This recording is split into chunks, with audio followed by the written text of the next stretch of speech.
Have a look at this French word, chef. In the middle you can see how it is spelled. You can see in square brackets in the International Phonetic Alphabet how it is pronounced, and you can see the plural form.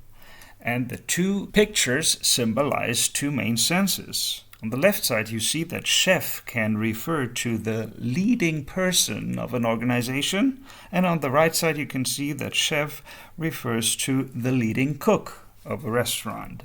And here you have many examples that show you that chef has become a European word type. In the left column, you have words that denote leading person of an organization. On the right side, you have words that denote leading cook. And in the middle, examples where both meanings are included. Sometimes there are phonetic adaptations. For example, the original French may become an e, for example, in Austrian German and in Hungarian. And the original French sh may become slightly changed sh sounds in Swedish, Polish, and Spanish. In Spanish it becomes ch. Spelling-wise, the French ch is sometimes kept in the adopting languages, although it's not a usual letter combination for sh. For example, in English and Swedish. Sometimes it can also be slightly changed so that it matches better the system of the adopting language, as in German, Polish, Turkish, and Hungarian.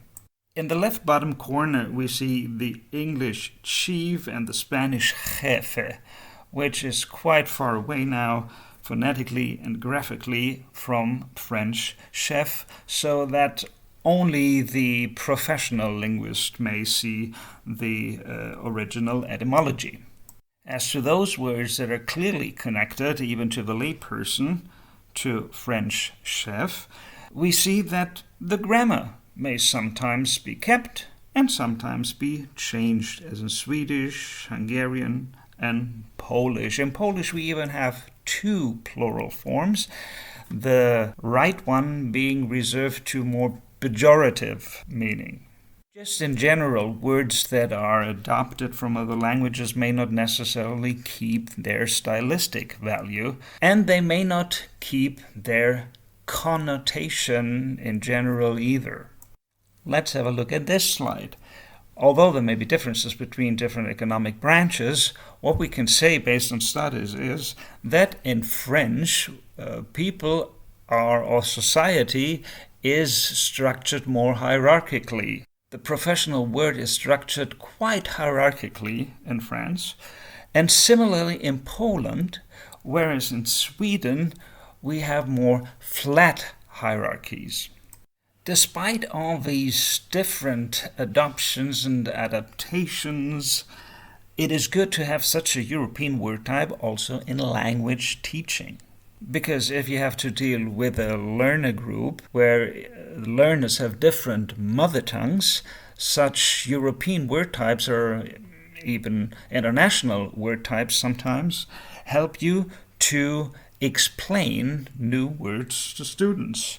So you can work with chef for all kinds of constellations where you have an element that is the leading element. So for department chief or department head, you could try to work with chef of a department.